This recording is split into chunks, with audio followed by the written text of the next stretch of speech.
Irmãos, eu quero saudar a todos vocês com a paz do Senhor. Aqui quem fala é o cooperador Bruno, da Igreja Assembleia de Jesus Cristo em Santo Aleixo. Nós estamos aqui reunidos mais uma vez para ministrar a aula da Escola Bíblica, que seria realizada na quarta-feira, mas nós estamos antecipando uma lição, conforme dissemos na aula de ontem, com relação ao calendário da Escola Bíblica. Nós estamos uma lição atrasados, por isso estamos gravando esse vídeo hoje e logo mais postando nas redes sociais do YouTube, do Facebook e do Instagram, para que vocês todos possam ter acesso a essa aula. Estudaremos hoje a lição de número 6, está aqui a capa dela, a condição dos gentios sem Deus. A data da lição é 10 de maio de 2020. E como nós sempre dizemos, nós estamos uma semana atrasados. Começamos com um pouquinho de atraso devido a alguns acontecimentos, mas hoje nós estamos colocando em dias e a partir da próxima quarta-feira voltamos ao calendário normal da Escola Bíblica. Como nós sempre fazemos, gostaríamos de começar com uma oração. Convidar você a orar juntamente conosco para que tudo possa ocorrer para a honra e glória do Senhor Jesus. E assim oremos. Deus querido e eterno, queremos te agradecer, meu Senhor, por mais esta oportunidade que estamos aqui diante de Ti para aprender da Tua palavra, Senhor. Te pedimos que Tu abra, Senhor, as nossas mentes para o entendimento, Senhor, que Tu faça com que a gente entenda a Tua palavra, Senhor, que Tu nos ensine como andar nos Teus caminhos, Senhor. É o que Te pedimos e Te agradecemos em nome de Jesus. Amém.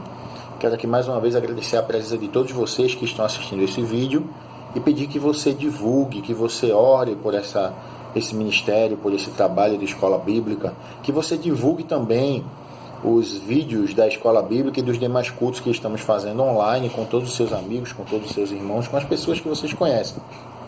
Os canais são no YouTube Ipajec Santo Aleixo, no Instagram @Ipajec Santo Aleixo e no Facebook Ipajec Santo Aleixo. Se você colocar dessa forma IPAJEC Santo Aleixo, você encontrará os nossos canais. E aí você pode participar, você pode curtir, você pode comentar e novamente repetimos, se você tiver alguma dúvida com relação à lição que foi ministrada, pode mandar lá a sua pergunta que nós vamos responder. Amém? O texto áureo da nossa lição está lá em Efésios, no capítulo 2, versículo 11, que diz assim: portanto, lembrai-vos de que vós, noutro tempo, erais gentios na carne, e chamados incircuncisão, pelo que na carne se chamam circuncisão feita pela mão dos homens. A verdade prática diz: outrora sem Deus, por meio de Cristo, os gentios tornaram-se descendência de Abraão e herdeiros das promessas. A leitura bíblica em classe está em Efésios, no capítulo 2, versículos 11 e 12, e também em Romanos, no capítulo 4, versículos 12 até o 14. Diz assim, Efésios 2, 11. Portanto, lembrai-vos de que vós, noutro tempo, erais gentios na carne, chamados incircuncisão, pelos que, na carne, se chamam circuncisão, feita pela mão dos homens, que, naquele tempo, estáveis sem Cristo, separados da comunidade de Israel e estranhos aos concertos da promessa, não tendo esperança e sem Deus no mundo. Romanos, capítulo 4, os versículos 12, 13 e 14, diz o seguinte, no versículo 12: e fosse pai da circuncisão daqueles que não somente são da circuncisão, mas que também andam nas pisadas daquela fé que teve nosso pai Abraão, que tivera na incircuncisão. O 13, porque a promessa de que havia de ser herdeiro do mundo não foi feita pela lei a Abraão ou a sua posteridade, mas pela justiça da fé. E o 14, pois, se os que são da lei são herdeiros, logo a fé é vã e a promessa é aniquilada. A gente vai entender hoje o conceito da circuncisão, o que era, para que servia, qual o simbolismo que tem para hoje, e qual a promessa que os gentios tinham ou não tinham, o que é que eles esperavam, né? Lembrando a vocês que, caso vocês não saibam, gentio é todo aquele povo que não é judeu. Se não é judeu, era gentio, assim os judeus consideravam. A introdução diz assim: na presente lição, veremos que o autor de Efésios lembra aos gentios de que, antes da regeneração, eles eram incircuncisos e haviam experimentado 5 formas de privação.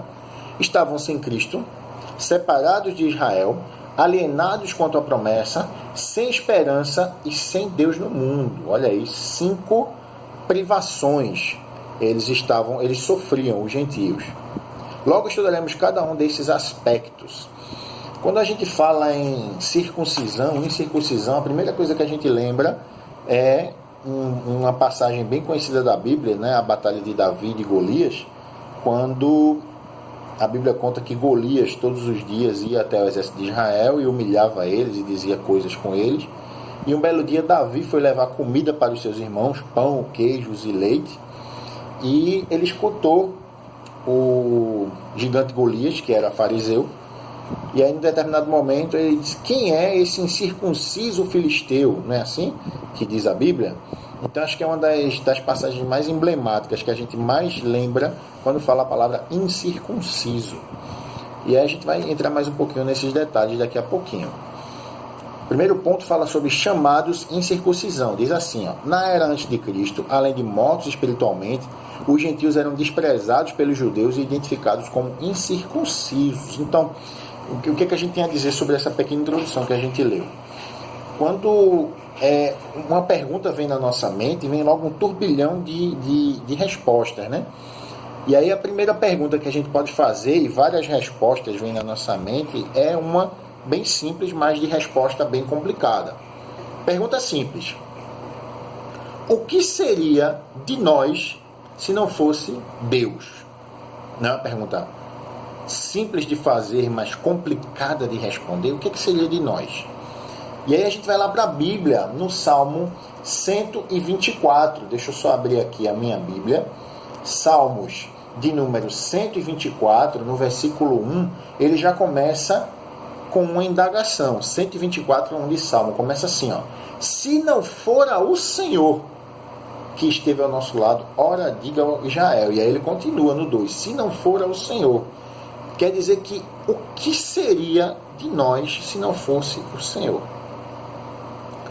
E Paulo fez essa mesma pergunta aos Efésios, com relação à condição deles antes do encontro com Cristo, né? E o acolhimento que Deus fez para a humanidade. E aí a gente pode ver uma pergunta parecida com essa que Paulo fez, se a gente for lá para o Evangelho de João, no capítulo 1. Evangelho de João, capítulo 1. Abra sua Bíblia comigo, para você poder entender a resposta para essa pergunta. Se não fosse o Senhor, o que seria de nós? E no Evangelho segundo escreveu João, no capítulo 1, versículos 11 e 12, diz assim, ó: veio para o que era seu, e os seus não o receberam, mas a todos quanto receberam, deu-lhes o poder de serem feitos filhos de Deus aos que creem no seu nome. Acabou de dar uma piscadinha aqui na luz, mas é normal, tá? A gente está fazendo manutenção aqui nos sistemas, e aí por isso está tendo alguns probleminhas aqui no shopping, onde eu trabalho. E aí o que é que Paulo faz? Paulo exorta os crentes de Éfeso a fazer o seguinte: parem e pensem. Antes vocês eram incircuncisos na carne, hoje vocês foram circuncidados no coração. Antes vocês eram mortos em delitos e em pecados, mas aprove a Deus, ou seja, Deus quis propiciar também a vocês, gentios, a nós que éramos gentios no passado, um meio de salvação. Como? Pela riquíssima misericórdia e pelo muito amor que Ele nos amou. E aí a gente novamente volta lá na Bíblia, em Efésios, também no capítulo 2, o versículo 4, que explica justamente isso. Olha, o que diz a palavra de Deus em Efésios 2,4? Mas Deus, que é riquíssimo em misericórdia. Olha, quando uma pessoa é rica, fulano é rico, ela já não se preocupa com muita coisa financeiramente falando. Imagina uma pessoa riquíssima, riquíssima em misericórdia, pelo seu muito amor que nos amou. Então, ou seja, a riqueza de Deus em misericórdia fez com que a misericórdia dele se convertesse em amor, e ele, por muito nos amar, nos acolheu. É assim que acontecia. E aí ele fala um trechinho aqui: antes vocês eram circuncisos na carne, não eram na carne, eram no coração e tudo. Vamos entender um pouquinho o que é circuncisão? Primeiro fala sobre o conceito de circuncisão. Primeiro tópico, primeiro subtítulo. O conceito de circuncisão. Circuncisão é a remoção cirúrgica do prepúcio do órgão sexual masculino. Era prescrito na lei como sinal externo de quem pertencia ao povo da aliança com Deus. O procedimento era realizado no 8º dia de vida dos nascidos em Israel ou estrangeiros comprados a dinheiro. Quem não era circuncidado era tido como incircunciso e, portanto, excluído da aliança. A circuncisão tornou-se um sinal que distinguia os judeus dos demais povos gentílicos. Então, para que você possa entender o que era circuncisão, primeiro a gente vai entender o que é circuncisão, depois a gente vai entender como se fazia a circuncisão e, por último, a gente vai entender para que se fazia a circuncisão. E aí você vai fazer a analogia, a comparação. Porque, veja, a antiga aliança, o Velho Testamento, a lei, ela é simplesmente uma sombra daquilo que viria a ser a nova aliança. Para você fazer um teste bem prático, você apaga as luzes da sua casa, por exemplo, no quarto, na sala ou na cozinha, acenda a lanterna do celular e coloca por cima de você. Você vai ver no seu chão a sombra de você. Você olha para a sombra e você vai dizer assim, aquilo ali é como se fosse eu. Mas na verdade aquele é apenas um reflexo do que realmente você representa. Lei e graça. É mais ou menos isso. A lei é importante, mas a lei é simplesmente a sombra, o ensaio do que realmente viria a ser aquilo. Geralmente quando a gente vai num restaurante, esses restaurantes chiques aí, eu nunca fui, diga-se de passagem, eles servem a entrada.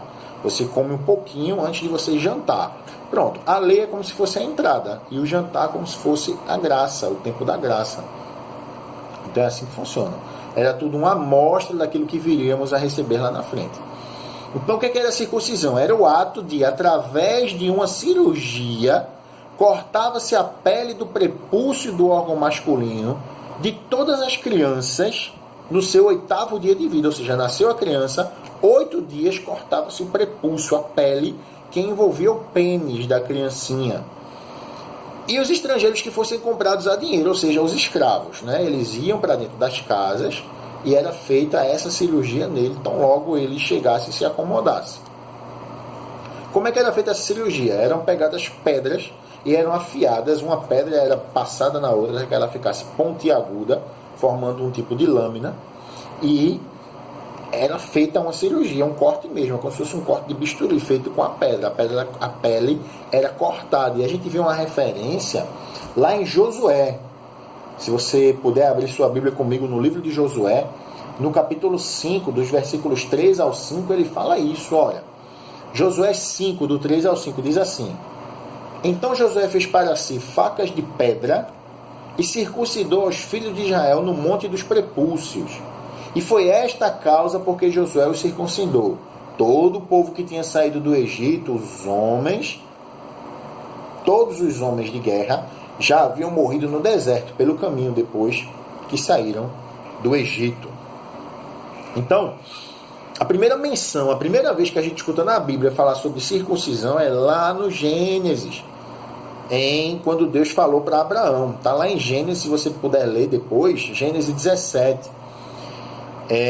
No 10 e no 11, Deus institui para ele que é para fazer a circuncisão.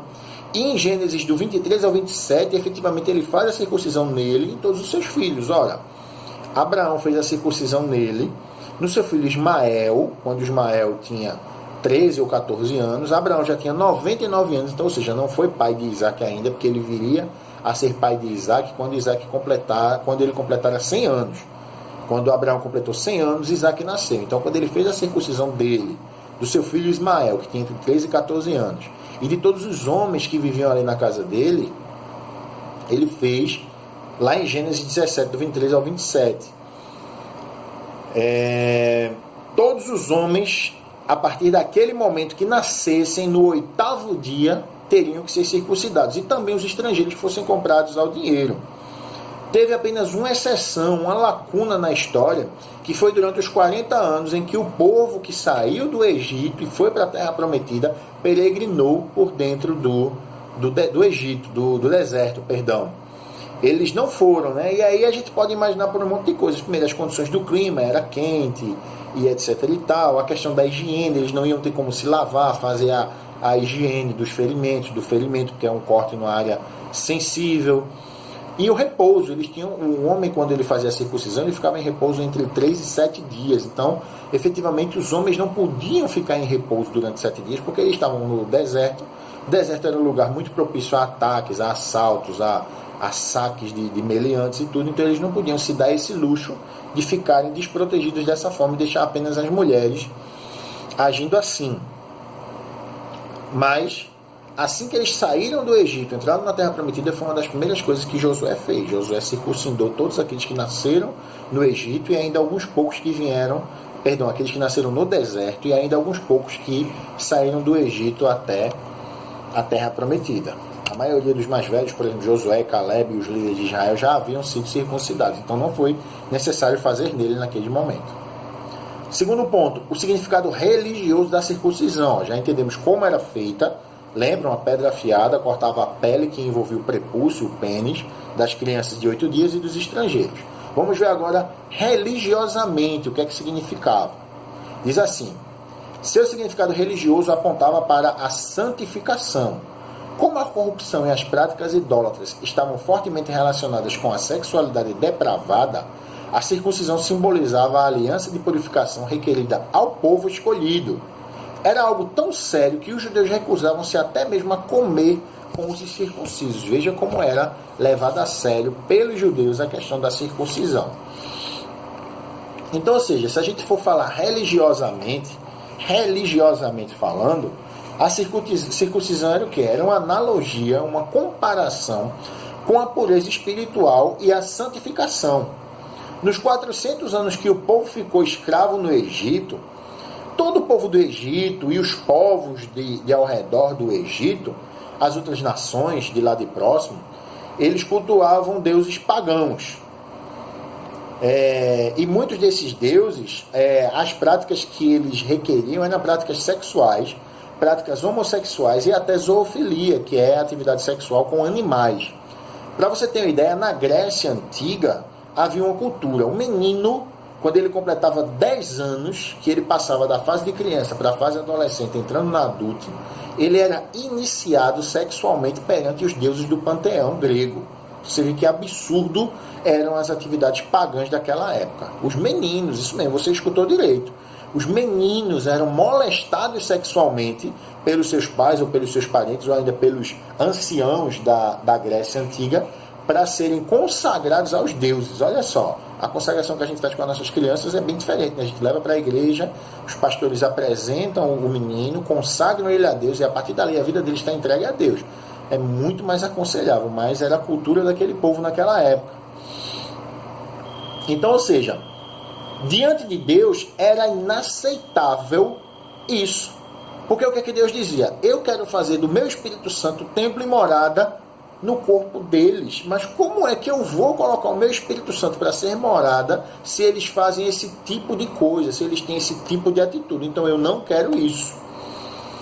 Eu não quero. Então, ou seja, Deus adequou esse sinal ao povo dizendo assim: para que vocês sejam o meu povo escolhido, vocês têm que fazer esse sinal, esse sacrifício, para eu saber que vocês querem que eu faça morada, que eu habite, que eu esteja perto de vocês.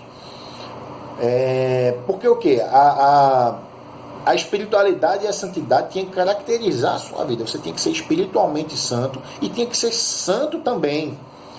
A corrupção do pecado naquela época era caracterizada como a gente viu aí. Atos de imoralidade sexual eram os principais que aconteciam. Dentre outros, né? Satanismo, paganismo e etc. Eram coisas normais. Oferecer animais aos ídolos, queimar os filhos em adoração aos deuses. Era uma coisa comum, mas as atividades sexuais que haviam, porque alguns deuses acreditam que quando o homem e a mulher estão no ato sexual, o homem consegue chegar ao ápice da sua santidade quando ele tem vamos colocar assim, quando ele chega ao seu clímax, por assim dizer. Acredito que os irmãos estão me entendendo.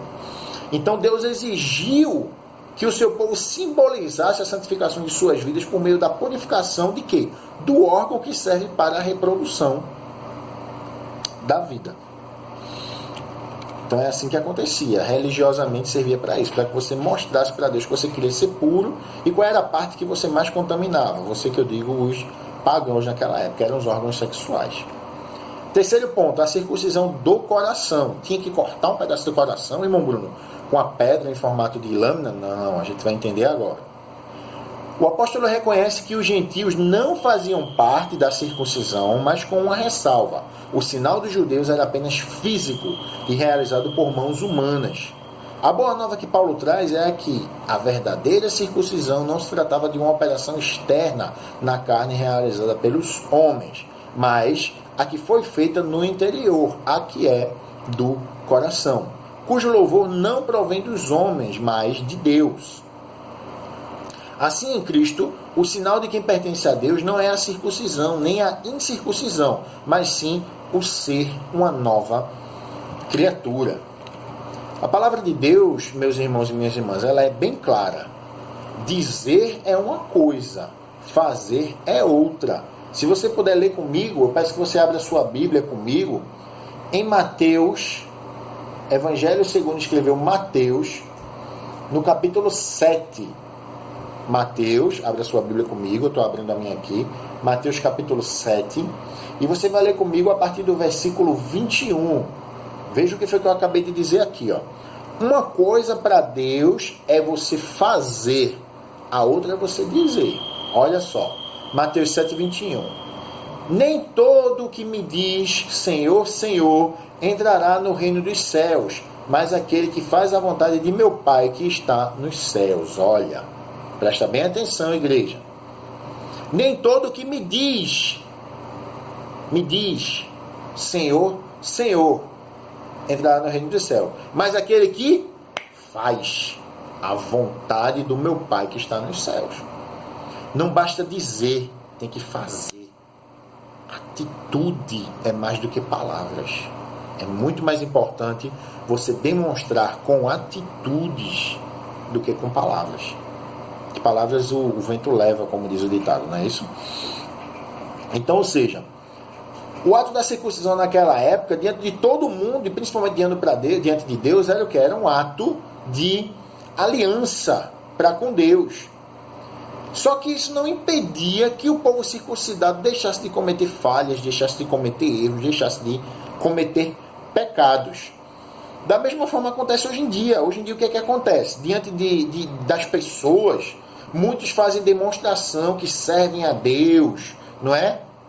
Mas no oculto falam coisas terríveis, não é verdade? A palavra de Deus diz o seguinte: o joio e o trigo, eles crescem juntos. Não é? Não foi assim que aconteceu? Estava lá a plantação, o Senhor plantou o trigo, veio o inimigo de madrugada, jogou o joio e eles cresceram juntos. E os trabalhadores disseram: quer que a gente arranque isso? Não, deixe que cresçam, porque senão você vai arrancar sem querer o joio pensando que é trigo e o trigo pensando que é joio. Lembrando, joio produz veneno, trigo produz massa, que produz pão, que produz bolo, que produz tudo de bom. Então o que é que ele diz? Deixar que cresçam juntos, porque nós vamos tirar o trigo, armazenar, e o joio a gente deixa para ele ser queimado. Assim será na vinda do Filho do Homem. Ele vai tirar a igreja. A Bíblia diz que vai ser tirado uma igreja dentro da igreja, não é assim? De dentro da igreja vai sair uma igreja e vai ficar outra igreja. E o trigo vai ser tirado, vai ser colocado no celeiro, vai ser armazenado, e o joio vai ser queimado, não é? Isso aí sirva de alerta para algumas pessoas que estão andando aí dizendo que fazem uma coisa e agindo de outra forma, né?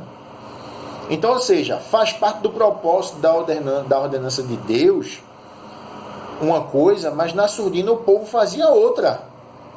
A circuncisão era um ato feito pela mão dos homens, para mostrar para os homens algo que não era real. Olha, eu estou circuncidado, ele me circuncidou, tá? Isso aí muda a tua vida? Não, não adiantou de nada. Aí o que é que Paulo exorta? Exorta o povo a não circuncidar a pele, sim o coração. Significa isso, fazer a mudança de vida e caráter. Para isso acontecer, o povo tem que ser modificado na esfera, não na esfera da legalidade, e sim na esfera do Espírito. E aí a gente vai lá para Isaías 29:13. O próprio Jesus falou isso. Esse povo o quê? Me honra com os lábios, mas o seu coração está longe de mim. E aí Paulo vai e condena a legalidade judia que atrelava a circuncisão, como está lá em Gálatas 5:6 E Gálatas 6,15, ele dizia: vocês fizeram o ato da circuncisão, se dizem santos, se dizem uma nova aliança, mas no entanto continuam fazendo coisas erradas. De que adianta? Não adianta cortar um pedaço da pele do prepúcio, você tem que cortar um pedaço do seu coração. Um pedaço que não presta, você arranca e deixa somente aquilo que vale a pena. Essa é a aliança que o Senhor quer comigo e contigo, igreja. Amém? Quarto, diz assim, é isso mesmo, a circuncisão da nova aliança. Diz assim: o assunto da circuncisão gerou discussões acaloradas entre judeus e gentios. Em Antioquia, a questão ganhou muita dimensão, provocou intensos debates e culminou na convocação do primeiro concílio da igreja em Jerusalém. A deliberação do apóstolo sobre o assunto, sob a orientação do Espírito Santo, passou a enfatizar que na nova aliança, a circuncisão somos nós que servimos a Deus no Espírito e nos gloriaremos em Jesus Cristo e não confiamos na carne. Então, ou seja, acerca desse e de outros temas, os líderes religiosos da igreja, naquela época, quiseram fazer uma reunião, trazer à tona alguns assuntos que, segundo ele, causariam problemas na fé e na salvação de alguns. Os judeus que eram convertidos queriam obrigar os cristãos judeus, os gentios cristãos, a cumprir a lei de Moisés. Olha, eu sou judeu, eu cumpro a lei de Moisés. E você? Não, eu era gentio, agora eu sou cristão. Eu acredito em Jesus e eu estou fazendo seguir à risca tudo que ele mandou. Então você vai ter que cumprir a lei de Moisés. Mas Jesus não veio para dar sentido à lei e aquilo ali passou? Ele não disse que se você errar um ponto da lei, você erra toda a lei? Ora, se eu sigo a Cristo, então eu estou seguindo a Cristo e a Moisés, porque Jesus explicou o que Moisés queria dizer com a lei. Não, você tem que fazer o que Moisés mandou, esqueça o que Cristo mandou. Então você já viu uma legalidade. Tem que ser assim, tem que ser assado, não pode ser assim, não pode ser assado, e o povo começou a ficar confuso. Então o que foi que aconteceu? Juntou-se um grupo de judeus chamados judaizantes e queriam impor: olhe, por força e por violência, o costume é esse, tem que fazer assim, se não fizer assim você não vai ser salvo e tudo. E aí isso gerou muita polêmica, muito conflito, muita confusão naquela época. Aí foi quando teve o primeiro concílio da igreja, que foi o concílio de Jerusalém. Depois desse teve outros, que qualquer dia a gente entra nesse assunto. Teve o concílio de Nicéia, teve vários outros, mas o concílio de Jerusalém é justamente para tratar desses pontos polêmicos da lei. E foi uma reunião tão grande que até se falou em dividir a igreja. Então a gente divide a igreja. Vocês que são cristãos ficam com o que Jesus ensinou. A gente que é judeu fica com o que Moisés ensinou. E não é assim que Cristo queria. Ele dizia que nem um reino dividido se sobressai. Tem que ter união. Tem que ser uma coisa só. Tem que haver unidade. E aí apresentou um perigo tão grande, né? Que os apóstolos, os anciãos, Paulo, Barnabé, Pedro, Tiago, todos eles se uniram e foram lá também debater, dizer: gente, não é assim que funciona, não pode ser dessa forma, tem que ser diferente. A palavra do Senhor, Jesus disse assim. E aí o povo começou a entender por quê? Porque eles estavam sendo orientados, guiados e inspirados pelo Espírito Santo do Senhor. Por isso que surtiu efeito. Paulo, Barnabé, Tiago lembraram das obras que Jesus fizeram. Lembra do que Jesus falou, lembra do que Jesus fez. Você vai ler isso aí bem detalhadamente se você for lá na Bíblia, em Atos 15. Atos capítulo 15, dos versículos 10 até o 30, fala explicitamente do que Paulo, Barnabé, Pedro, Tiago, todos eles falavam. E aí o que eles falavam nesse concílio? Aspectos morais, aspectos cerimoniais da lei, abstinência de alimentos, imortalidade, imoralidades. E aí, no final ficou entendido. Um dos homens de Deus chegou e disse: vocês precisam entender que Deus ele não faz acepção de quem é circuncidado e de quem não é circuncidado. O que Deus quer não é um sinal exterior, mas um sinal interior.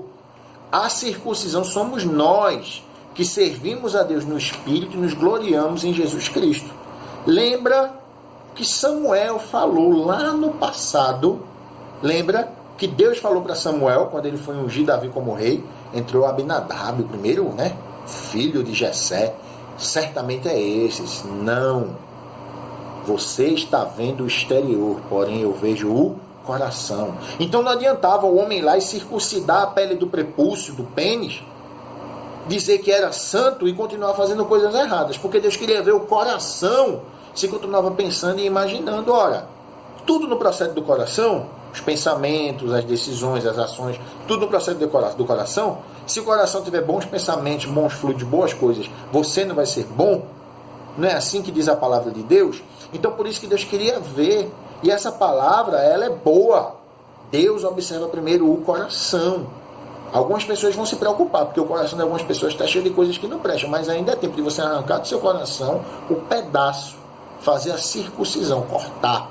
Eu não quero isso aqui e jogar fora. E aí Deus, com certeza, vai se fazer presente na tua vida e vai modificar a tua estrutura e a tua atitude. Amém? Segundo ponto. Estranhos ao conceito da promessa. Nessa parte, o apóstolo Paulo aponta a situação dos gentios. Naquele tempo, estáveis sem Cristo, separados da comunidade de Israel e estranhos aos conceitos da promessa. E aí o primeiro ponto fala sobre uma vida sem Cristo. Ao descrever a história passada dos gentios, o apóstolo traz à memória que, naquele tempo, isto é, antes da regeneração, eles viviam imersos no paganismo e, portanto, sem Cristo. Isso indica que a religiosidade dos gentios era incapaz de inseri-los na promessa messiânica da salvação. Também significa que eles desconheciam a Cristo, como também eram indiferentes às promessas acerca dele e de sua obra. Então, ou seja, o que foi que Paulo quis mostrar? Que existe uma ação na palavra de Deus que define tudo o que a palavra de Deus ela quer dizer. Chama-se crer. A fé é capaz de fazer grandes coisas e a fé em Deus é capaz de realizar grandes feitos. E eu convido você a fazer uma leitura na palavra de Deus lá em Marcos, no capítulo 9, o versículo 23 e o versículo 24. Marcos, capítulo 9, 23 e 24. Diz assim: E Jesus disse-lhe: Se tu podes crer, tudo é possível ao que crê. E logo o pai do menino, clamando com lágrimas, disse: Eu creio, Senhor, ajuda a minha incredulidade. Então, o que é que a palavra de Deus diz? O próprio Jesus falou isso em vários momentos. Tudo é possível ao que crê. Se tu creres, verás a glória de Deus. Para Deus não é impossível. Basta que você creia. É isso que ele quis dizer. Então, quando a gente acredita em alguma coisa ou em alguém, verbo transitivo direto, você consegue definir de maneira grandiosa o que essa pessoa ou o que essa coisa representa. Não é verdade? Você defende, você caminha de olhos fechados, você se entrega. Tem até uma história bem interessante de um menino que ele estava no avião, né? Estava sentado no avião, brincando com um carrinho na poltrona, tudo, e o avião começou a passar por uma turbulência, bem forte mesmo, passando pelas nuvens. E só quem já andou de avião sabe como é chato a tal da turbulência. Você pensa que o avião vai se partir no meio. Foi uma turbulência assim terrível. E todo mundo desesperado, gritando, apertando os cintos, e o menino lá bem tranquilo, brincando com um carrinho assim, tom. Quando o avião passou pela turbulência, o rapaz chegou para o menininho assim e fez: Você não ficou com medo da turbulência não? Ele olhou para o homem assim e fez: Eu não, meu pai é o piloto. Então, ou seja, diante das turbulências da vida, a gente tem que crer que Deus é o nosso piloto e Ele sabe operar como ninguém a máquina chamada vida. E aquele menino, ele tinha fé no seu pai. Quando a gente tem fé em alguma coisa, a gente caminha de olhos fechados. É assim que aconteceu. Você nunca vai ser decepcionado por confiar em Deus. Você confia em homens, você é decepcionado. Você confia em parentes, você é decepcionado. Você confia em pessoas do seu meio em comum, você é decepcionado. Mas confia em Deus para você ver. Ele nunca te decepcionou, nem nunca irá te decepcionar. Então, ou seja, naquela época os gentios, antes de aceitarem a Cristo, eles viviam o quê? Uma vida vazia, sem perspectiva, sem possibilidade de salvação. Eles não sabiam em quem deveriam crer, por que deveria crer, como deveria crer. Aí eles ouviram a palavra de Deus, e a Bíblia diz que a fé vem pelo quê? Pelo ouvir e ouvir a palavra de Deus. Aí eles passaram então a acreditar no real e no glorioso motivo de uma mudança. Assim é a vida de muitos hoje. Vivem uma vida sem Cristo, não sabem o que Deus tem preparado para eles, são indiferentes às suas promessas. Hoje em dia a gente vê é muito grande o número de pessoas que vivem sem Cristo e que não estão em Cristo. Vivem dentro da igreja, vivem no Evangelho, entrou no Evangelho, mas o Evangelho não entrou nelas. Era o caso dos gentios antigamente. Serviam por servir, até que Deus alcançou eles através de Jesus. O segundo ponto fala sobre separados da comunidade de Israel. Diz assim a leitura. Ainda no versículo 12, o apóstolo salienta a desvantagem de os gentios não pertencerem à comunidade de Israel. Eles estavam excluídos, não só dos símbolos externos, mas também não faziam parte do povo escolhido e, consequentemente, não podiam usufruir dos privilégios da aliança de Abraão. A constatação cruel era a de que Deus não havia se revelado aos gentios, pois a chamada divina fora feita somente a Abraão e a sua descendência. Nessa perspectiva, a lei e as promessas pertenciam somente aos judeus e, desse modo, os gentios estavam fora do alcance das bênçãos prometidas a Abraão, a Isaque e a Jacó.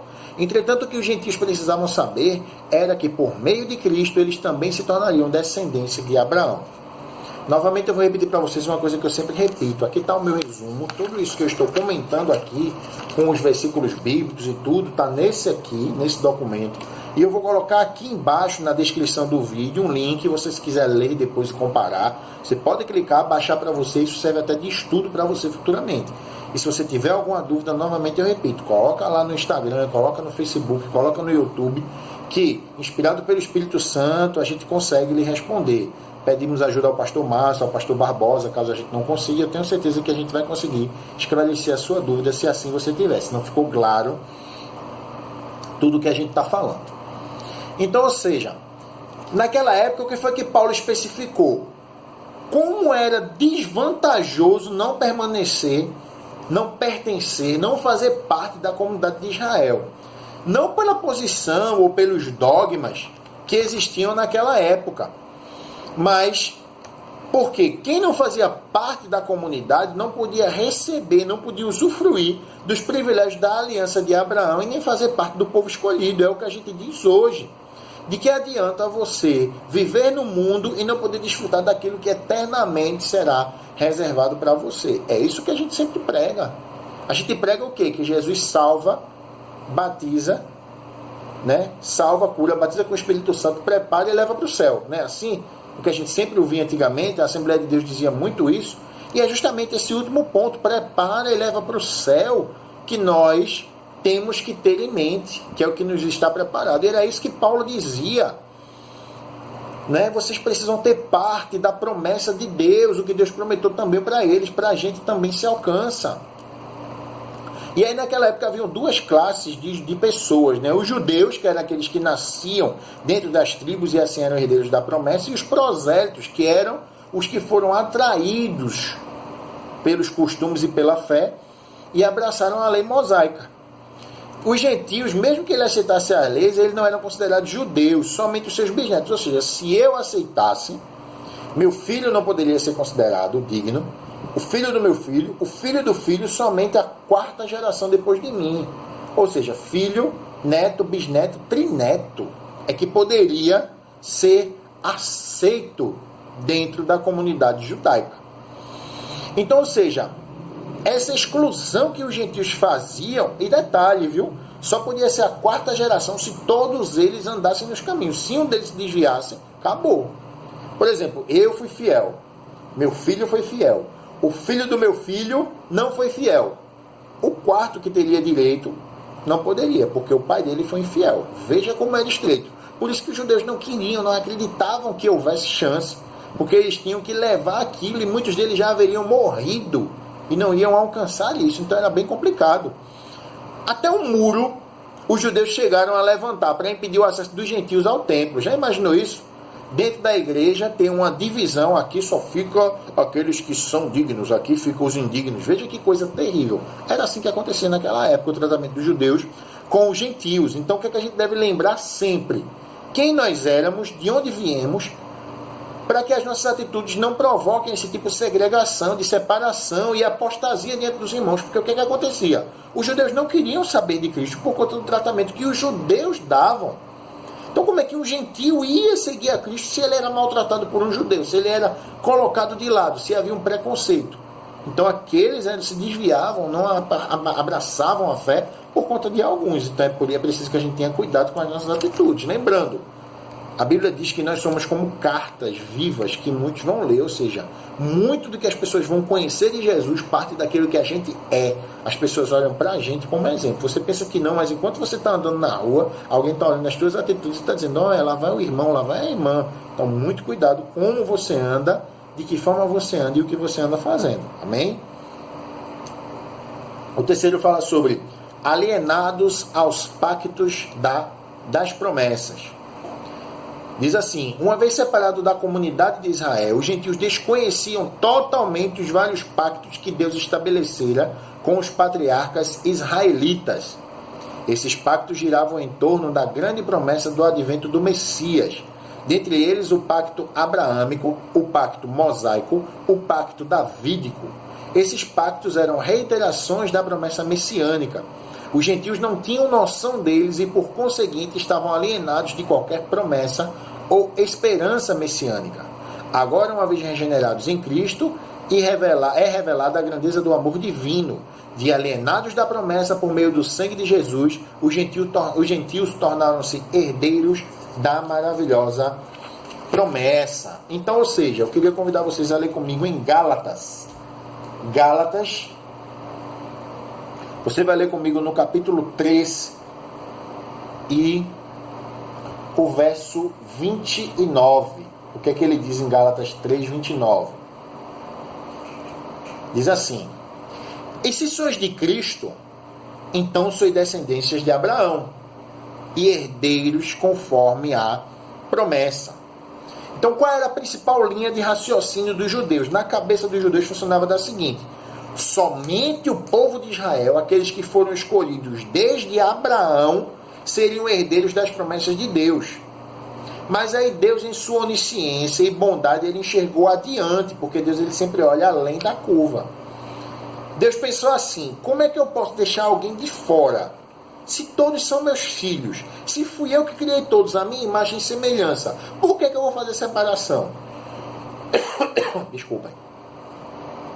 Eu tenho que salvar todos que quiserem a mim vir. Mas como é que eu posso fazer isso? E a mente maravilhosa de Deus pensou, darei meu Filho unigênito para que todo aquele que nele crê não pereça, mas tenha a vida eterna. Está lá em João 3,16. Assim ele fez e hoje cá estamos. E aí os judeus, de forma presunçosa e sem considerar o amor e a misericórdia de Deus, restringiram a promessa que Deus fez a Abraão somente a judeus. Olha, só quem é judeu, que está aqui, é que vai poder receber. Vocês não, viu? Vocês não fazem parte do povo escolhido. Veja que absurdo. Ou seja, Deus, ele é aquele Deus que separa os grupos. Esse vai ser salvo, esse não vai ser salvo. Não. Ele estendeu a salvação a todos. Mas ele disse, é para quem quer. Se você quiser crer e for batizado, certo? Todo aquele que nele crer não perecerá, mas terá a vida eterna, e assim vai. E aí o que é que ele dizia? Os não-judeus vão ser condenados? Não, a gente analisa a Escritura e diante de tudo que Deus fez, a gente chega a uma conclusão. À luz da Bíblia. A revelação contida na Nova Aliança mostra o quê? Que os gentios também estavam inclusos na promessa do plano divino. Mas somente em Cristo isso é possível. Antes de Cristo, os judeus estavam excluídos de toda e qualquer aliança. E aí, diante desse quadro, os gentios não estavam privados de promessa, de tudo que foi conferido a Israel. Eles não tinham nenhuma esperança. Eles não tinham noção do pacto das promessas. Eles não tinham acesso a nada. Não tinha como. Foi prometido somente a quem era descendente de Abraão. Eu não sou descendente de Abraão. E agora? Não, mas tem Cristo. Sim, mas o que é que tem? Se você acreditar em Cristo, a promessa vem junto. Porque Cristo é maior do que Abraão. O que vem a partir da promessa de Cristo é maior do que a promessa de Abraão. E foi assim que aconteceu. Todos nós fomos inseridos nesse pacto e nos tornamos herdeiros da promessa em Cristo. Porque nele é que temos todas as coisas. Amém? Que bênção, né? Se não fosse Deus, o que seria de nós?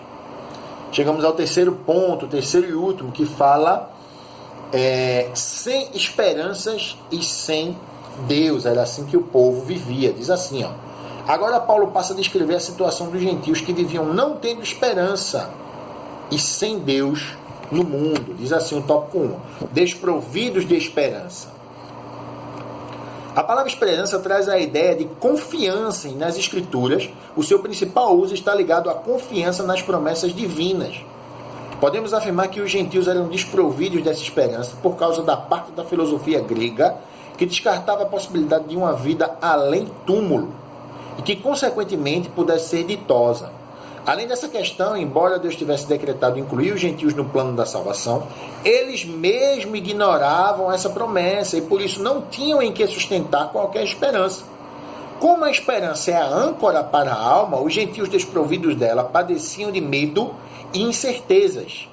Por conseguinte, a falta de esperança e de paz revela a ausência de Deus.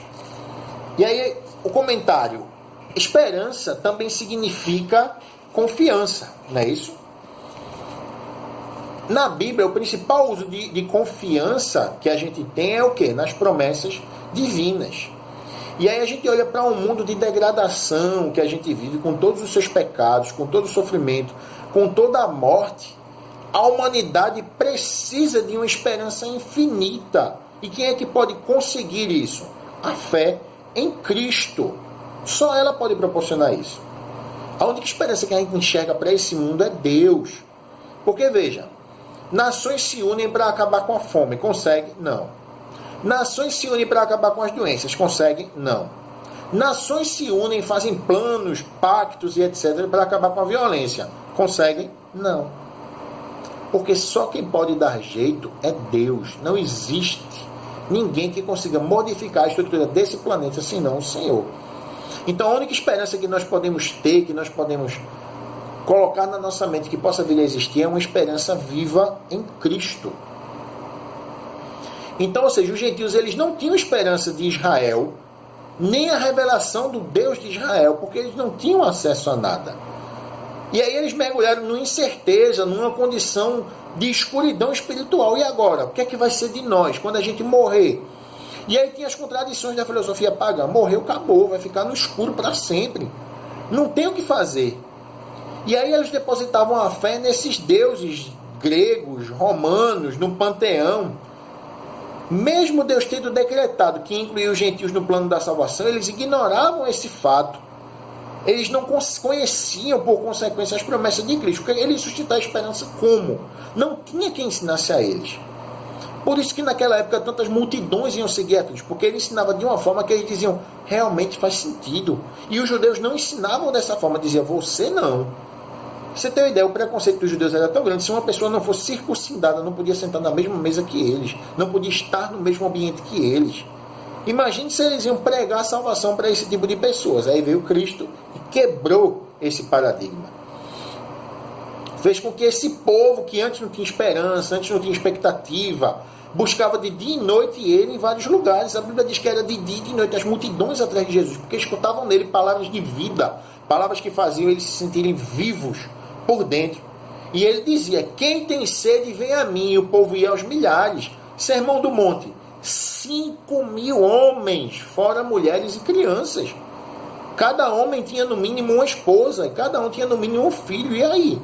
É no mínimo 15.000 pessoas, por baixo 15.000 pessoas. Sem contar os homens que tinham mais de uma mulher, sem contar as mulheres que tinham mais de um filho. Então, se fosse um homem com uma mulher e um filho, eram 3 pessoas, vezes 5.000, 15.000, num único sermão. Quem tem sede vem a mim, iam uns milhares. Segundo ponto, sem Deus no mundo. A expressão sem Deus não significa que os gentios não serviam ou não acreditavam numa divindade. Ao contrário, eles eram politeístas, ou seja, tinham muitos deuses e adoravam idólatras, pois acreditavam e adoravam muitos deuses, como eu acabei de falar. Assim, por meio do seu paganismo, estavam alienados do Deus que havia se revelado a Israel. Isso significa dizer que suas vidas eram regidas pela falsa ideia de divindades pagãs que as mantinham escravizadas em densas trevas espirituais. Trata-se de uma decisão de um quadro calamitoso. Entretanto, e felizmente, esse quadro foi alterado pela intervenção dos desígnios eternos do verdadeiro Deus. Qual era a antiga condição dos gentios? Era lamentável, desprovidos de esperança, sem Deus, o único Deus verdadeiro. Então, ele tinha outros deuses lá, mas que não serviam para nada. Eles caminhavam a passos largos para a perdição e para o inferno. Por quê? Não ouviam a palavra de Deus porque não tinham quem explicasse, não cumpriam a lei de Deus porque não tinha quem ensinasse, seguiam aos outros deuses e o que os deuses ensinavam, e estavam condenando eles ao destino eterno, que era a perdição.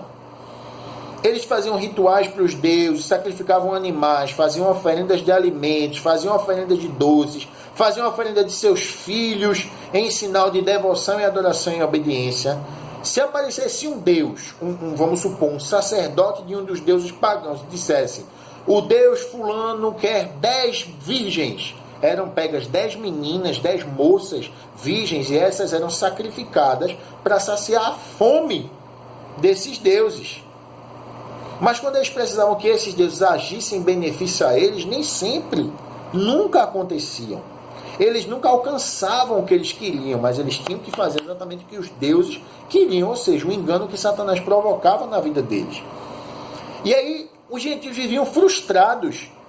Eles adoravam aos deuses, e eles se empenhavam no serviço, se empenhavam nos cultos, mas não recebiam a reciprocidade das suas ações. Eu me dou tanto para tu, vamos supor, Baal, e tu não faz o que eu te peço, por quê? Baal em silêncio. Claro! Tem boca, mas não fala. Tem pé, mas não anda. Som nenhum sai da sua boca. Aí eles ouvem falar em um Jesus que fala do amor de Deus, que fala da misericórdia de Deus, que fala do plano de vida de Deus. Aí eles param, deixam de seguir os deuses pagãos e passam a enxergar a verdade. Os gentios, eles tinham muitos deuses, como a gente falou, eram politeístas, e tinham muitos senhores. Tinham até um Deus como causa primeira das teorias filosóficas. O primeiro Deus, quem é o Deus principal? Que eles chamavam de Zeus, não é? Mas nenhum Deus que amasse os homens e que os homens pudessem amar. Até que surge um homem. Quem é esse homem? Jesus. E aí eu convido sua Bíblia a você abrir sua Bíblia e fazer uma última leitura lá em Mateus, no capítulo 13, e o versículo 55. Veja o que é que diz a palavra de Deus. Mateus 13, 55. Diz assim: não é este o filho do carpinteiro? E não se chama sua mãe Maria e seus irmãos Tiago e José e Simão e Judas? Aí o 56 diz o seguinte: e não estão entre nós todas as suas irmãs? De onde lhe veio, pois, isso tudo? Ou seja, transtornados, confusos em como um homem que eles conheciam de muito tempo, filho de um homem conhecido, um carpinteiro, de uma mulher conhecida, Maria, como é que ele pode falar essas coisas? Não, mas ele era o Filho de Deus, que falava para eles através de Deus, e eles passaram a conhecer esse homem, que eles só achavam que conheciam. E tem tanta gente por aí assim, não é? Que acha que conhece a Jesus, mas que na verdade não conhece. Está na hora de eu e você conhecermos a Deus, porque antes éramos gentios, hoje nós somos seu povo escolhido. Amém? A conclusão diz assim: no outro tempo éramos incircuncisos e estávamos excluídos da aliança com Deus, separados de Cristo e de Israel. Vivíamos alienados ao concerto da promessa, desesperançados e longe de Deus. Um dia, porém, a magnitude do amor divino circuncidou os nossos corações, aproximou-nos de Cristo e de Israel, incluiu-nos na esperança da promessa e revelou a nós o único e verdadeiro Deus. Bendito seja o seu santo nome para sempre. Amém? Quero agradecer pela tua presença aqui hoje, pedir que Deus continue abençoando a tua vida e que Deus te faça uma bênção na terra. Quarta-feira estamos de volta com a lição de número 7. Que Deus abençoe você e sua família. Fica na paz do Senhor Jesus.